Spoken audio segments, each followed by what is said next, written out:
Alô, você, seja muito bem-vindo, você está no Te Politizei, eu sou o Carlos André e agora vamos falar sobre a decisão do ministro Fux.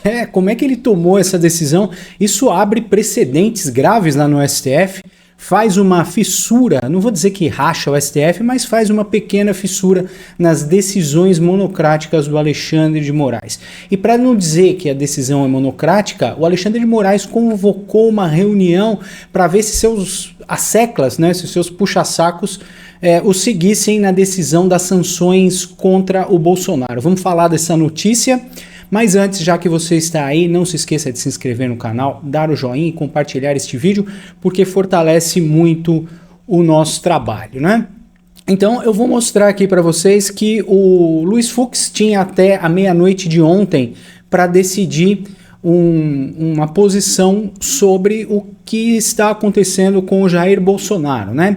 Então o Fux acabou votando contra a tornozeleira eletrônica e cautelares impostas ao Jair Bolsonaro. Para quem esteve em Nárnia, sexta-feira passada, houve uma busca e apreensão na casa do Jair Bolsonaro, onde teve recolhimento, onde eles impuseram recolhimento domiciliar noturno nos fins de semana, proibição de acesso a embaixadas, vedação de contatos com réus e autoridades estrangeiras, quer dizer, ele não pode falar com ninguém, busca e apreensão de bens, computadores, celulares e até um pendrive que acharam aí e viram que não tinha relevância nenhuma, isso eu vou falar em outro vídeo. Proibição de uso de redes sociais, inclusive por terceiros, além de não poder conversar com o filho dele, que eu acho isso um absurdo. Até o Lula, até o Fernandinho Beiramar falava com as pessoas, dava entrevistas na cadeia, né?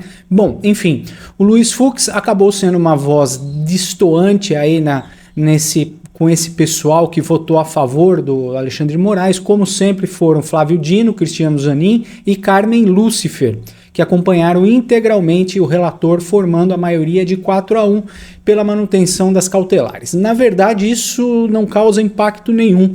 Afinal de contas, a maioria foi de 4, a maioria caiu de 4 para aprovar essas sanções, essas restrições contra Jair Bolsonaro, mas uma luz aqui viu que essas aplicações estão sendo desproporcionais. Então, o que o Luiz Fux falou aqui? O ministro destacou que Bolsonaro tem domicílio certo, passaporte retido e que nem a Polícia Federal nem a Procuradoria-Geral da República apresentaram provas novas de tentativa de fuga ou planejamento nesse sentido. Carece a tutela cautelar do preenchimento dos requisitos do periculum in mora e do fumus commissi delicti, afirmou. Então, não há razão nenhuma para aplicar essas medidas contra Jair Bolsonaro. Foi uma prisão, como eu costumo falar, ele nem condenado foi, ele está sendo julgado pelo suposto golpe aí, e todas essas sanções, todas essas proibições impostas para o Bolsonaro são realmente legais, porque ele não cometeu crime nenhum.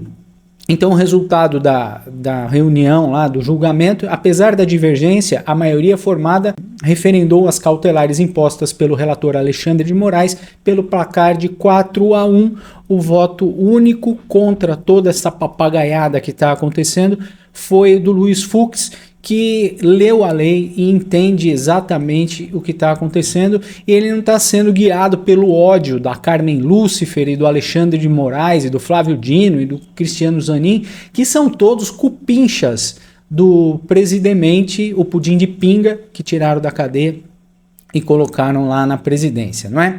Então o Luiz Fux não concordou com nada disso. E isso, gente, pode abrir precedentes, a gente vai falar nisso, mas antes, o Alexandre de Moraes quase prendeu o Bolsonaro. Por quê? Porque ele quis, né? Por quê? Porque o Bolsonaro apareceu com a tornozeleira eletrônica numa foto publicada pelo deputado André Fernandes. O Bolsonaro apareceu aqui nessa entrevista mostrando a tornozeleira e parece que Alexandre de Moraes não gostou e não quer que ele fique mostrando a tornozeleira para todo mundo. Vamos dar uma olhadinha aqui na reportagem. Não tem recurso público. Não matei ninguém. Não trafiquei ninguém. Isso aqui é um símbolo. Da máxima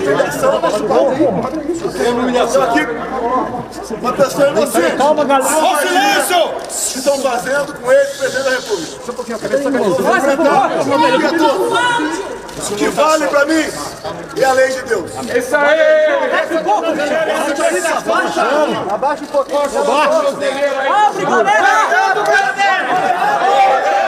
Pois bem, quem compartilhou isso foi o deputado André Fernandes, né, que compartilhou ontem essa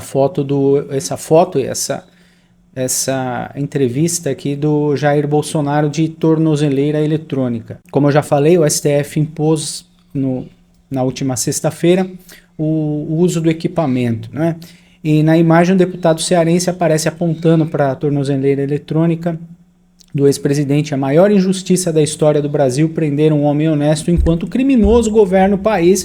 Então, o pedido para aplicação de tornozeleira eletrônica foi feito pela Polícia Federal e teve o aval da PGR, o seu Paulo Gonet, que também está sofrendo aí as sanções do Donald Trump. O Paulo Gonet que também não vai mais poder pisar na terra do tio Sam.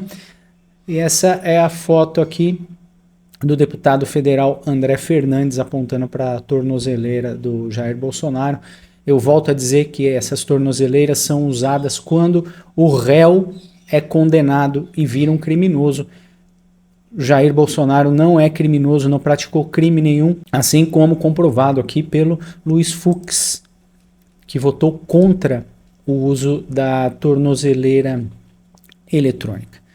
Esse negócio causa uma fissura, vou dizer, uma fissurinha no STF. Não é um racha, mas é alguém que está mais lúcido lá dentro do STF, está indo contra lá a máfia, né? Contra o conluio dos cupinchas que habitam, que rondam o STF, tomando decisões monocráticas, como eu já falei no outro vídeo. O Alexandre de Moraes primeiro mandou fazer a batida lá na casa do Jair Bolsonaro na sexta-feira. Depois ele fez um julgamento para ver se todo mundo concorda com o que ele fez, mas até aí a merda já estava feita, né? O negócio já estava concluído. Então, se fosse ilegal ou não, para o Alexandre de Moraes tanto faz. Mas o importante é que isso abre um precedente. Luiz Fux, com esse voto aí, pode fazer com que a defesa do Jair Bolsonaro entre com algum tipo de recurso. Afinal, não foi uma decisão unânime, porque, enfim, qualquer um que lê, que se esclarece, que fica a par do assunto, vê que essa é uma medida completamente desproporcional. Está acontecendo com o Bolsonaro desse jeito, um dia pode acontecer também com você, não é? Muito obrigado por ficar comigo até o final deste vídeo. Não se esqueça de se inscrever no canal, dar o joinha e compartilhar esse vídeo com todo mundo, porque ajuda muito o meu trabalho. Muito obrigado pela sua paciência e daqui a pouco a gente volta. Até já.